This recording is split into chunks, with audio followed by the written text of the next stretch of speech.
I'm Brenda Sue, and I want to thank you guys for checking me out again. You know, Rob, who's doing the camera, told me today to tell you that we're selling duct tape, but you know, he's a kid. What does he know? We are talking about riveting and manipulating American-made brass stampings. And there are times you can use duct tape with them, but that's another video for another day. So hang in there with us while we talk about them and our rich heritage that we have here in the United States for this type of jewelry finding. If you have not discovered them yet, today is your day. And we're going to talk to you about riveting, manipulating, and just getting a start with them so you can just see how cool they are to work with in your jewelry designs. Back at you again with these American-made stampings. I want to show you some things that you can do to show you just how versatile they are. This is a bracelet actually that I made, it's a good 10 years ago, probably more like 12. And everything except the glass stones in here are American-made brass stampings. You can see from the inside, here's a filigree very similar to this one, that has faced filigree that has been bent and manipulated, wired on. I added a box clasp, and then I beaded onto this. In fact, I beaded onto this before I faced it with this back piece. But you see, it's so malleable. Look. Do you see how I can bend this, even just with my fingers? Can you see the possibilities here to where you could sit something in the middle of this and you could bend it around? This is being done a lot. In fact, in recent years, you see a real resurgence of this bohemian style jewelry as hand manipulated brass stampings, all of it. Some folks are claiming it's a new genre. I beg to differ. It's been done for a long time.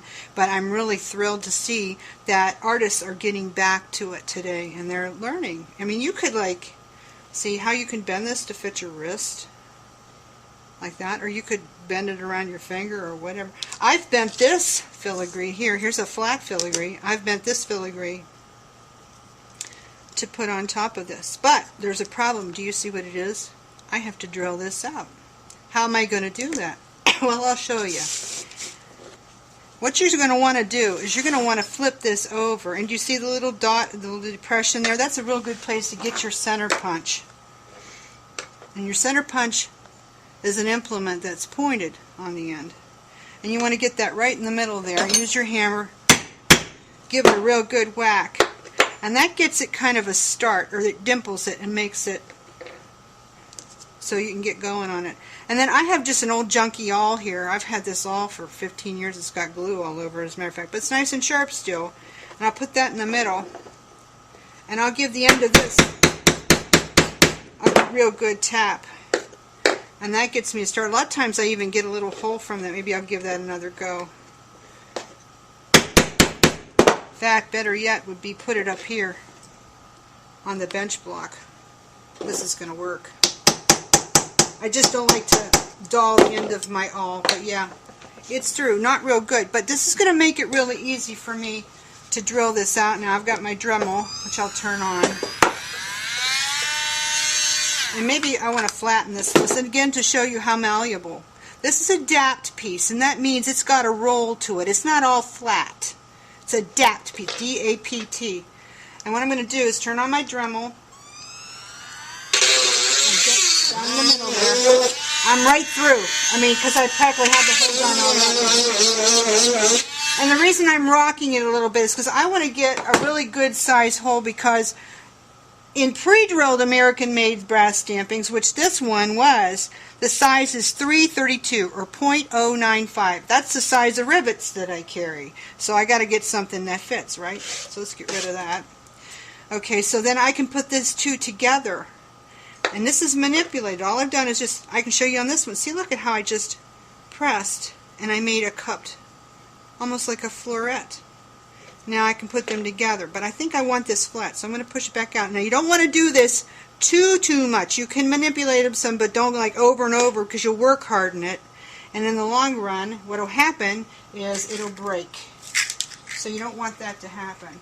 So now I'm looking for a little copper rivet. This one will do though. I've got a little tube rivet here, little tiny. You see here this little tiny rivet? And I'm going to place this over top of here. This little tiny rivet is good for about 2 layers and no more. It's not going to work more. This is a rivet setter. See the little nib on the end of there? I'm going to put that in there, or eyelet setter I should call it, not a rivet setter. This is an eyelet setter. And then we're going to have a tube eyelet in the middle of that. And there you go. See, it's set. So now you've got a beautiful floret. And now what I should have done that I didn't do, and actually I'm glad I did it wrong, because now I can show you.